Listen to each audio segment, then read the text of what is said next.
Best coding practices के बारे में हम जान लेते हैं।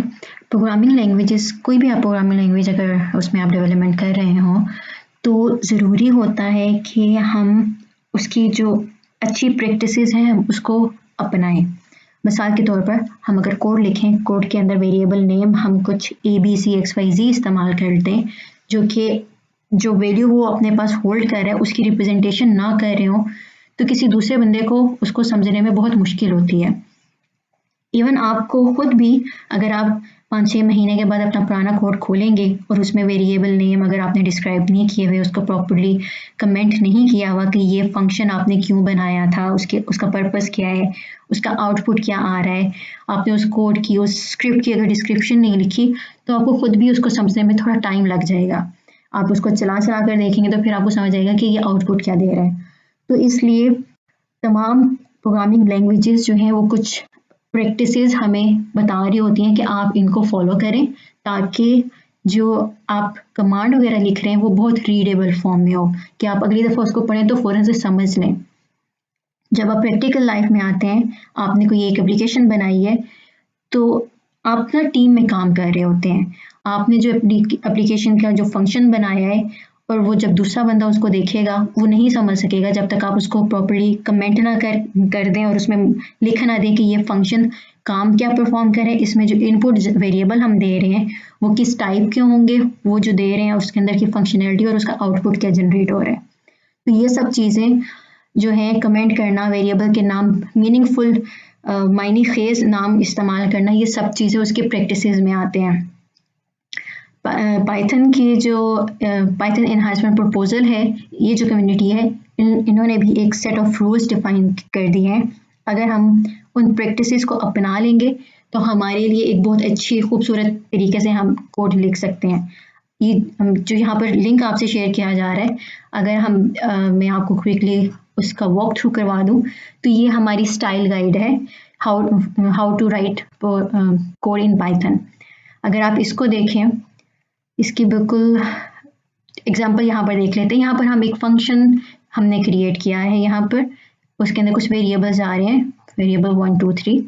लेकिन उससे पहले अगर हम कमेंट में हैश डालकर हम उसको थ्रू उसकी डिस्क्रिप्शन लिख दें कि ये फंक्शन क्या काम परफॉर्म कर रहे हैं, तो किसी दूसरे बंदे के लिए उसको समझना बहुत आसान हो जाता है। बिल्कुल इसी तरीके से नेमिंग कन्वेंशन, इन सब के बारे में यहाँ पर गाइड दी गई है कि वो हम कैसे कर सकते हैं, हमें किस तरीके से ब्लॉक को कमेंट करना है, इनलाइन कमेंट्स हम कैसे कर सकते हैं।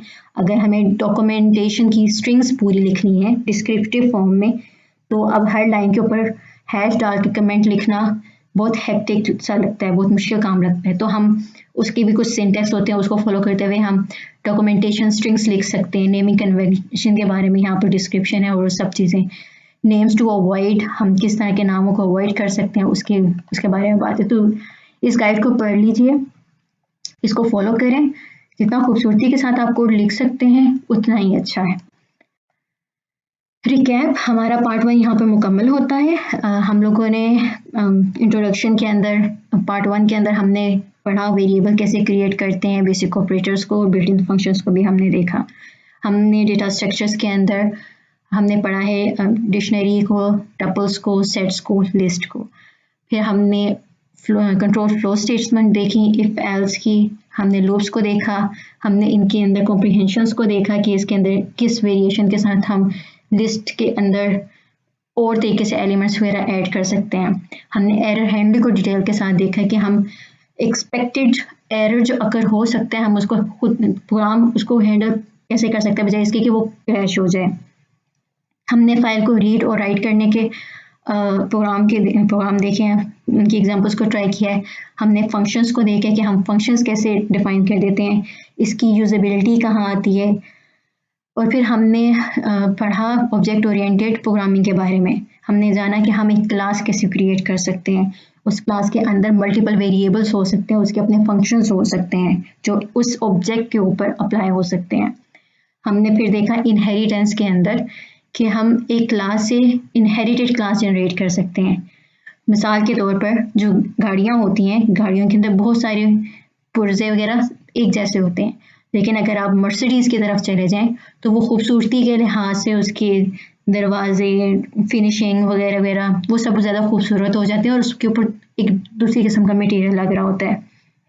तो एक बेसिक ऑब्जेक्ट हमारी गाड़ी तो है, लेकिन वहाँ से आगे इनहेरिट होकर हमारे पास और BMW, मर्सिडीज, फोर्ड इस तरह की और ऑब्जेक्ट्स निकल सकते हैं जो कि अपनी प्री डिफाइन कुछ और सेट ऑफ मटेरियल्स उसके अंदर डिफाइन कर सकते हैं। तो हमने यहाँ पर क्लास के बारे में पढ़ा।